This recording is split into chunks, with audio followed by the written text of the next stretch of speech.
Hi folks, it's Tapio again talking about left arm action in golf swing and a little bit my take about Hogan's secret.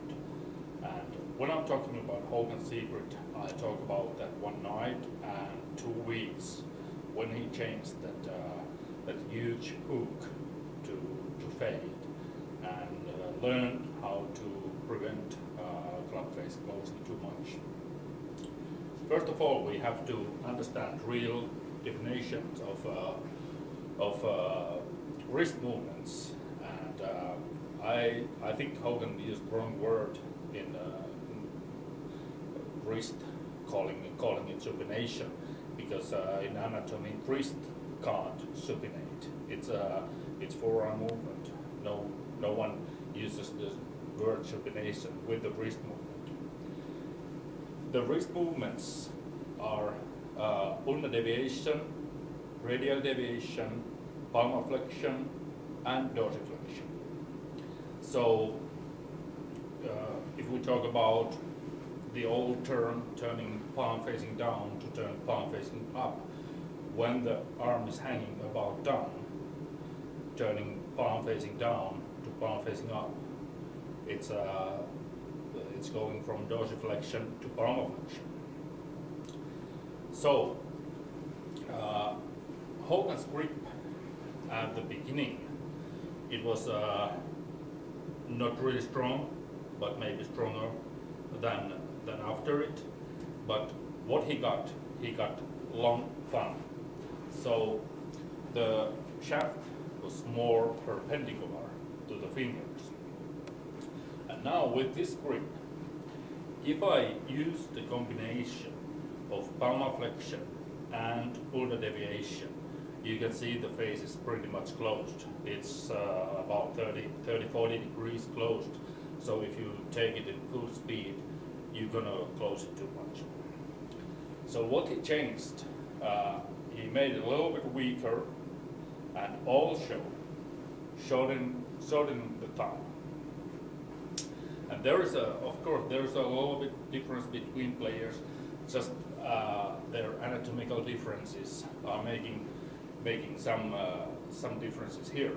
But anyway, if I show it now, if I show the same movement, I extend my left arm, I make it to ulnar deviation and palmar flexion, and the face is square. And now there is no way I could roll it more. It's locked. It has reached its maximum point. So I can't, whatever I do, I can't close the face too much.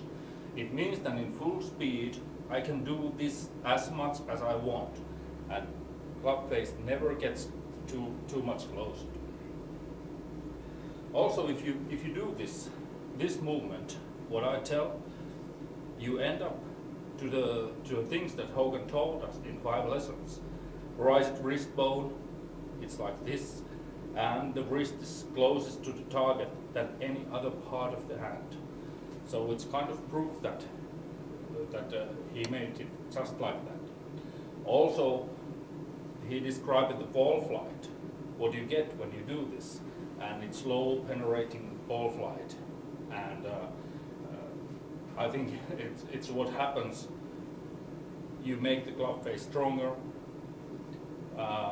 you deluft it, and it's still square. It can never close too much.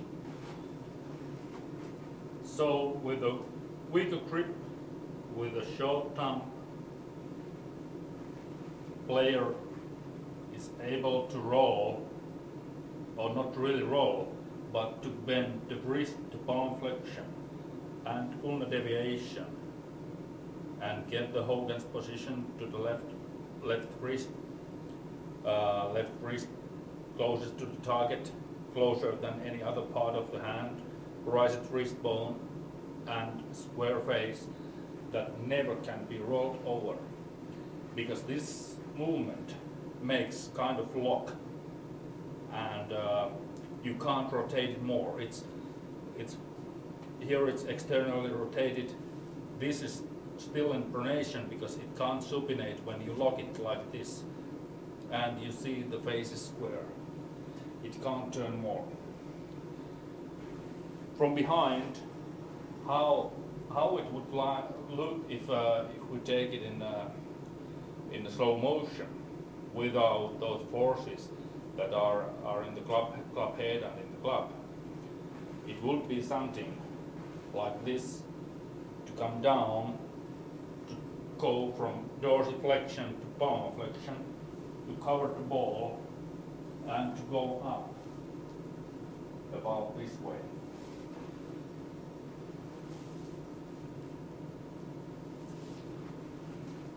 If you use supination, it's rolling. It's rolling the forearm, it's rolling the club face, it's rolling the shaft. Everything is rolling, and you will end up something like this. And now you see the big difference. The club face can be closed too much. There's no lock. The forearm is rotating. The club face is fading behind me before hands.